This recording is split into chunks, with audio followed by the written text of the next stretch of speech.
Yeah, thanks so much, Madison. I appreciate it. And thank you to everybody who is joining us today. So before we jump into our webinar, wanted to outline the agenda. We're going to be exploring the hype of the metaverse. We're going to be defining and mapping the metaverse. And then we're going to be looking a little bit at where we are today. Given this agenda, we're going to be defining the metaverse after we explore the hype. So in these first few slides, if you're not perfectly familiar with the metaverse, that is okay. I promise you, we will be getting to that. But let's just get right into it here. So looking at the hype, these are the macro factors that are driving interest in the metaverse. And right off the bat, let's talk about Facebook announcing that they are a metaverse company in the middle of 2021. Shortly after, they rebranded to Meta. And after they rebranded to Meta, suddenly everybody wanted to talk about the metaverse. Now, this is a screen grab from the CB Insights platform where we're looking at mentions of metaverse in earnings call transcripts. And in addition to, just conversations about the metaverse, they've kind of been walking the walk. They put $10 billion in their AR VR unit, Reality Labs, in just 2021. And of course, Reality Labs saw some growth. So it was about 100% growth, 99% from 2020 to 2021. And even though we're just looking at the past year, they've been laying this groundwork for quite some time. If you're not familiar, this is a CB Insights strategy map. This refers to when we explore companies' acquisitions, partnerships, and investments in order to determine what their plays are in a specific space. Now, of course, the play in question here is the metaverse, and they've been actively acquiring and partnering. Even if we were to take a step back and just think about where this foundation of Meta's metaverse started, it was with Oculus, a 2014 acquisition. So this has been incubating for quite some time. And I know we've given a lot of credit to Meta. Meta's not alone, right? These are some of the other billion-dollar players that are actively engaging, building products, and investing in the metaverse. And we'll go through a few of the examples here. Roblox going public at a $42 billion valuation just last year. NVIDIA releasing their Omniverse platform, which is a 3D world building platform, sort of helping people create 3D content, be it for games or AR, VR. And just this week, Epic Games raising $2 billion at a $31.5 billion valuation. So there's a ton of money. There's a ton of hype. What the heck is it? I really wish that this next section could be a single slide. Unfortunately, there's a little bit too much conversation for it to be that easy. So right off the bat, the metaverse is an embodied internet where you're looking in the experience, not just looking at it. This is from Mark Zuckerberg. Then we have the metaverse is the moment in time when our digital life is worth more to us than our physical life, from Sean Puri. As you can see, a little difference in opinion. And of course, the metaverse is a consensual hallucination by Mark Zuckerberg and the media in a virtual realm full of legless avatars, from Scott Galloway. So some conflicting opinions here. Let's talk about the CB Insights definition. CB Insights definition is that the metaverse is shared worlds driven by virtual products and experiences that are highly immersive and interactive. Now, the reason that I want to stay on this slide for just a moment is to say two things. One, it's really important to share a definition about the metaverse to make sure we are having a conversation about the same thing. Very often I'll be talking to people about the metaverse and realize we just have a different definition in our head. So we're not even talking about the same thing. This is the CB Insights definition, and I want to anchor exactly what these coming slides will be about. Now, that being said, the second point, we are still very early to the metaverse. We expect it to change over time. And just one example of how this would change, here are two words, massive and interoperable. At the moment, the metaverse is far from mainstream. It does not have something there for everybody and is not massive, but the expectation and of course the hope of a lot of these players like Meta is that it will be. And another point is interoperability. And this is something that is being built right now as we speak, making it easy to flip between different virtual worlds. So again, current definition that we have now, but we do expect an evolution and we do expect this to change. It's an open conversation. And we really want to look now at sort of who's building this future of the metaverse. This is the tech shaping the metaverse. This is the CB Insights approach. So we have 6 layers of the metaverse. and we're going to look at the key players that are helping us build this metaverse. Here's a quick glimpse into the companies that are building each layer, as well as our 6 layers. And just to start us off, right, our infrastructure layer refers to the underlying technologies that are necessary to support a high compute, low latency experience. Now, this infrastructure layer is independent of the metaverse in the sense that it was being built with or without the metaverse. It was not being built for the metaverse. This is just for excellent telecommunication. This is for, AI will depend heavily on this. Gaming. It's not so much about the metaverse itself, but the idea of this infrastructure layer is that in order for the metaverse to be worthwhile, there needs to be improvements here. And without that, we're not going to have an excellent metaverse. So these two things are related. That being said, we're going to spend a little bit more time on these other layers. The second layer here is the access and interface layer. Now, this refers to hardware technologies that dictate how people will enter and experience the metaverse. One fun example that we have is haptics. So haptics raised $38 million to bring this element of touch into the metaverse. And you can actually see here, this person is in a virtual world. And as they put their haptics glove over this airplane, they're able to feel it and touch it in real time. And another example we have are hologram companies or holograph companies. Now, companies like Base Hologram, in this instance, are reviving artists like Whitney Houston on the stage at Vegas. And you could see for a second there, Whitney dancing around with real people as if she was alive today. As we think about these worlds, they're just some of the ways in which we'll be able to experience the metaverse, but we need to be able to build these experiences. And this is where we have virtualization tools. This is the third layer. These are the software for developers to build the metaverse worlds and experiences. We touched on one earlier, but Unity is a great example. They have a huge market cap and they power some of the most popular games. Sure, many people on this call have experienced some of the AAA games. Unity has also done things within virtual effects or 3D effects for movies. They're bringing their platform into be more of a suite for AR, VR development as well. And it's been used in plenty of VR games.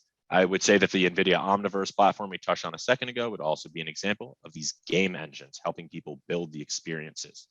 And another one is Tetavi, Israel-based startup that uses volumetric video. Now, volumetric video can take a video of something or an experience that is happening in real time and stream it into a virtual world where it can be viewed from 360 degrees and at different depths. And you can start to think about perhaps concerts or sporting events, being able to bring these experiences to life in the metaverse. So we've touched a bit on how we're actually going to build these things. Now let's talk about where people will experience this. This is virtual worlds. This is where people will exist in the metaverse, and it's mostly characterized by the user-driven experiences of these worlds. So what that means, these user-driven experiences refers to the fact that within each of these worlds, I'm sorry, I guess this link is broken, but within each of these worlds, a person is able to design their own custom experiences. Now that can be a game, that might be just actually building out their own house to make it look exactly the way that they want, but it is driven by the user themselves. The example here is a sandbox, a decentralized virtual world, which has raised $93 million to date. And virtual worlds are also these are the virtual worlds in which you've probably heard when a corporate is entering the metaverse, it's very likely that they've partnered or built something in these virtual worlds. Now, on the left, we have Nike Land. Nike Land is Nike's, kind of fun place to hang out in Roblox. And what they've done is they've created a space where you can play games, you can win sort of virtual items like clothing with the Nike logo. And it's a great marketing effort for them, especially considering the demographics of Roblox. And on the right, we have JP Morgan's Onyx Lounge in Decentraland, which is another decentralized virtual world. Now, Onyx Lounge, this is maybe a little bit more of JP Morgan, a centralized, of course, a financial services company, sort of saying to their investors, hey, we're getting interested in this sort of decentralization. Not quite as clear as what Nike's use is, but there is a tiger that walks around. So there's something there for everybody. And we're going to talk a little bit more about this centralized versus decentralized in this layer, which is the economic infrastructure. And this refers to how people will pay for and exchange goods and services within the metaverse. So before I jump into it, I just wanted to say very quickly, we do have this payments layer that has Visa, MasterCard. And the reason that I kept this in is just because I want to dispel the notion that the metaverse will only be experienced through cryptocurrencies. That will be a big part of it, but in order for this to receive mainstream adoption, a lot of these platforms are going to continue and have to accept mainstream forms of payment or fiat. That being said, we're looking at a company called Binance, and this image is essentially their exchange platform. If you want to exist in a decentralized world and you want to purchase something the exact same way if you were to go to a different country, you need to be able to exchange your money for the currency of that world. In this particular instance, the currency of Binance is Mana. You can see me here attempting to purchase some Mana with my US balance of $4, but the idea being that unless I actually exchange my fiat for this cryptocurrency, I won't be able to purchase things. Now, the reason that these cryptocurrencies are used is because they're decentralized. These are decentralized worlds. And again, crypto exchanges like Binance are where you would be able to actually make this conversion happen.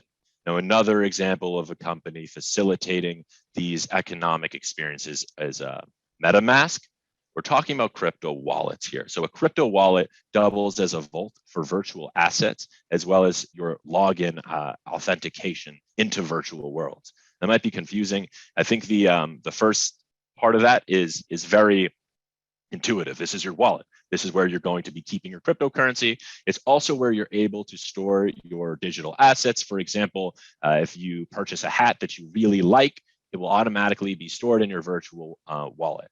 Another part of this that I touched on just a moment ago is the idea that this is how you will log into virtual worlds. Every single crypto wallet has its own unique crypto address that is a part of it. As a result, it can sort of authenticate who you are. So in this, this is sort of, we touched on the interoperability for a second. You would be using the same MetaMask login, assuming that you're using the same wallet to log into all of these different decentralized virtual worlds. That's Decentraland, the Sandbox, CryptoVoxel, Somnium Space, just a couple of the examples. Now we're going to move into what you can actually do in these worlds. And this is the experience layer.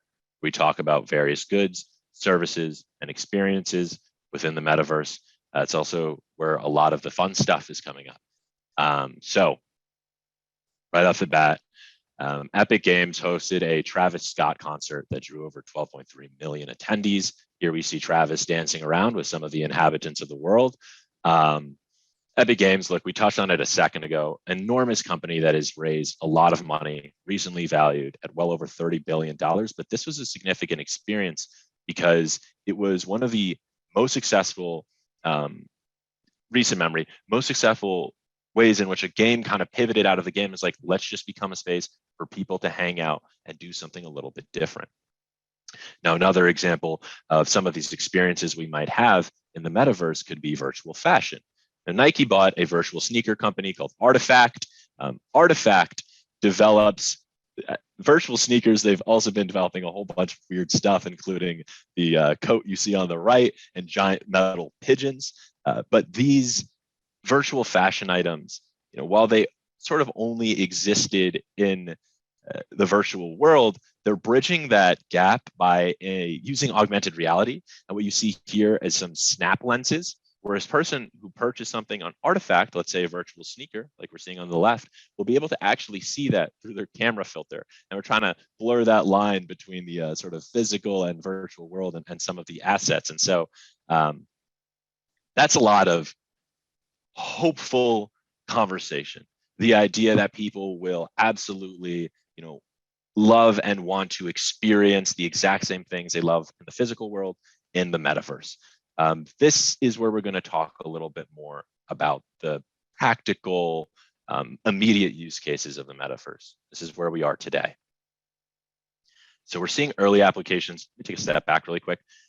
When we say the metaverse, it's often conflated with AR, VR. They are not the same thing. That being said, AR, VR is a huge part of this immersion layer. And so the examples we're going to look at are very AR, VR dependent.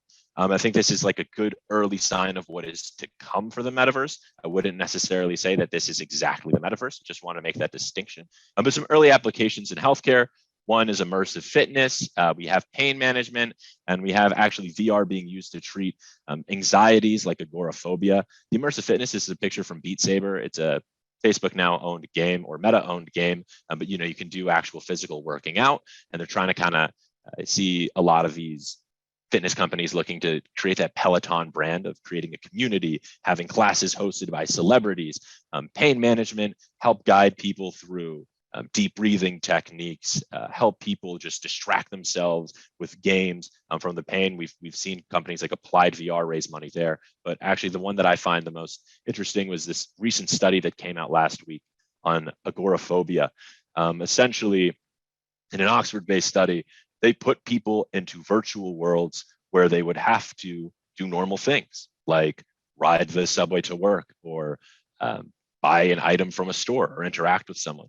And they found that through these VR experiences, they were able to lower rates of anxiety by 40%. So this is really interesting. There's some actual healthcare applications that are coming up right now at the moment. And now to look at another instance, it's gained a lot of traction in the present. This is training and safety.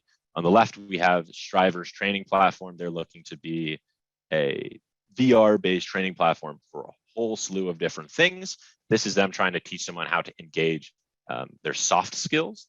But we also have companies like, the company's literally named Immersive Factory, but they're creating immersive factory spaces as well as sort of practices for you to be able to say, in this emergency situation, what should we do? So that their employees are less likely to have accidents. This is very similar to this driver education thing that we're seeing on the right-hand side. This is a company called Yak. They recently raised money, but the point here being, I don't know if you've ever had the opportunity to ride an electric scooter through Paris, but as you're going around those roundabouts, it can be terrifying for you on the scooter. It can definitely be terrifying for a first-time driver. So the idea is these more dangerous situations, can we prepare people for them before we actually throw them in there?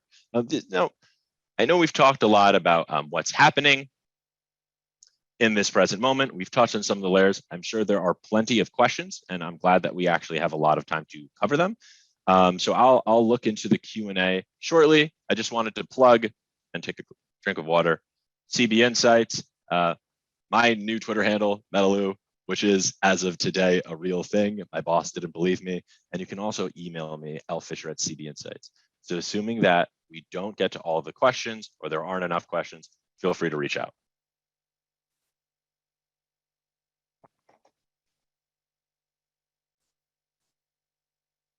Okay, cool.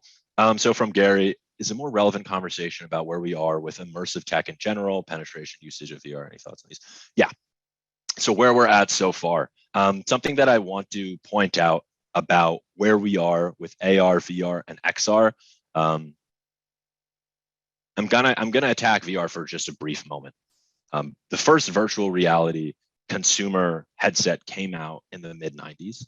It was actually around the time of the first smartphone. You've probably never really heard of it. It was developed by IBM, but we can see like a huge difference in trajectories with these two technologies and how they've been adopted and the way that people are using them. Obviously, the smartphone is everywhere, and virtual reality is still a bit of a novelty. Just because Meta changed their name doesn't mean that there has suddenly been this huge breakthrough in the VR space, but a lot of these supporting technologies have improved. A lot of them were in that first layer that we talked about with infrastructure. So with 5G and edge computing, you can have real-time experiences a lot faster. I see these questions are coming up, so I'll try to answer this more quickly. In addition to these experiences, being more real-time, a big difference has been in the evolution of AI, where you have things like the ability to, and this is something that Meta is looking to implement, where you can actually track your eyes. And so you can have better conversations, you can engage with people a little bit more, you can track your hands, you can just be in a world that's a little bit more immersive. And so I think it's not so much the graphics of the world or the experiences themselves as much as it's that underlying support. I'll try to get some of these Web3 financing. Okay, so some of these definitions require connection of Web3 and crypto financing. And I want to take a moment to say for people who are more familiar with the Web3 space, you'll notice I didn't touch on it very much in this webinar. Now, the reason for that is because I think it could have its own webinar entirely.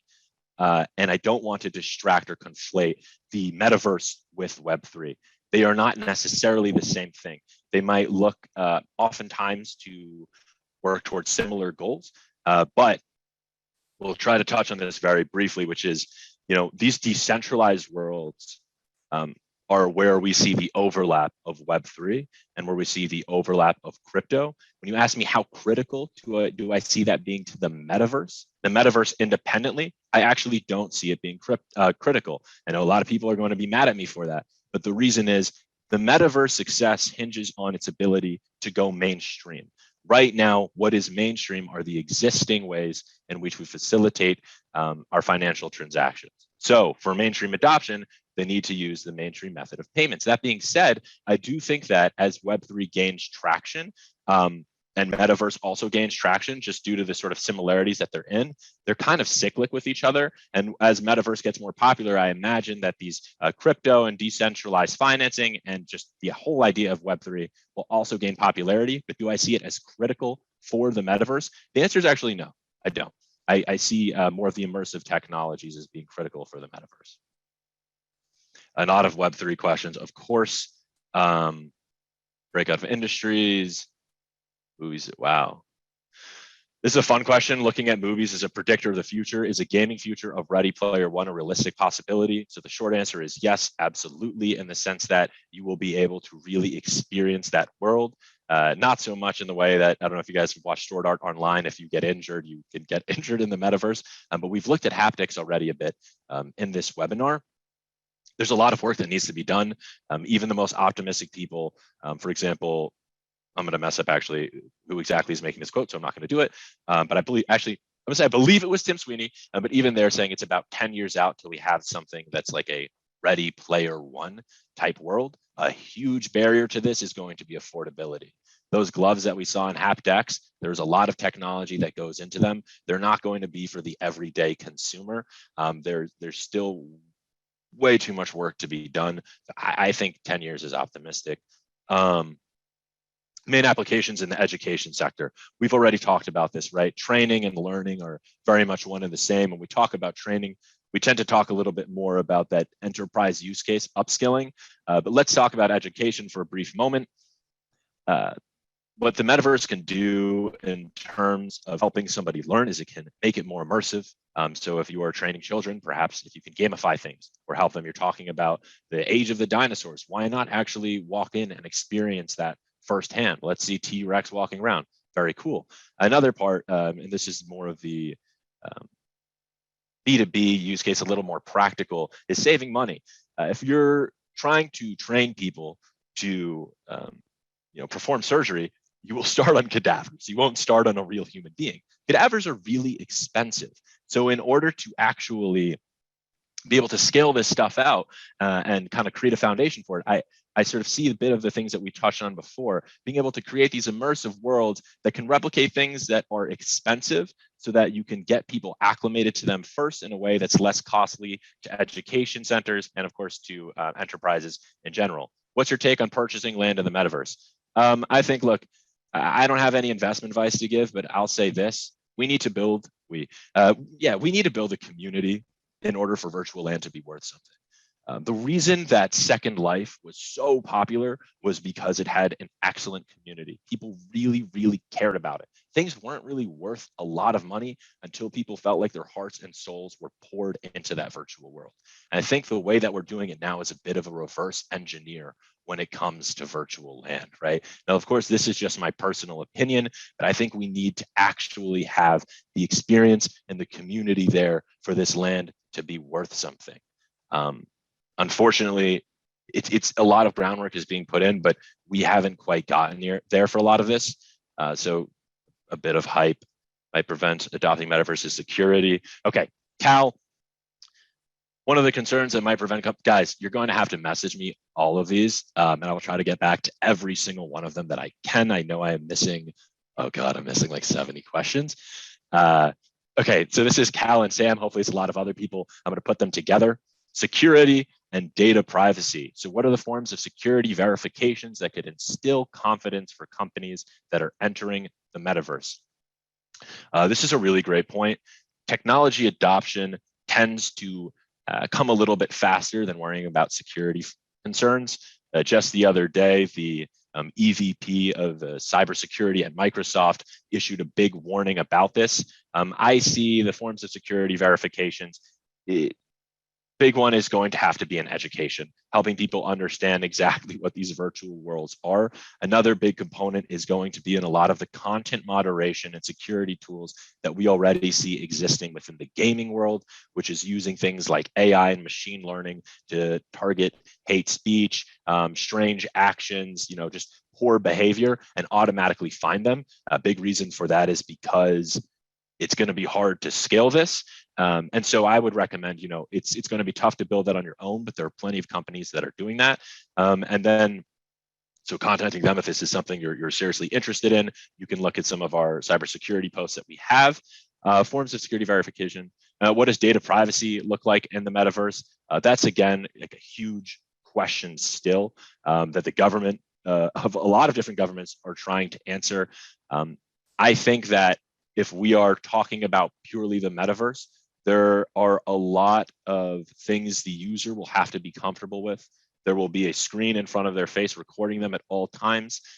They might be able to track your biometrics from the various sensors that are involved in this. So it's a big question. I don't know what it looks like, but there is a huge amount of data that companies will be able to collect from you being in the metaverse. So it's going to come down to a question of whether or not you're comfortable with that. And this is, interestingly enough, a great place to talk about Web3 very briefly. This is something that Web3 hopes to combat, helping people completely decentralize the internet in a way that they can own their own data. Now, we're not there yet, and there's way more about this sort of data privacy and security.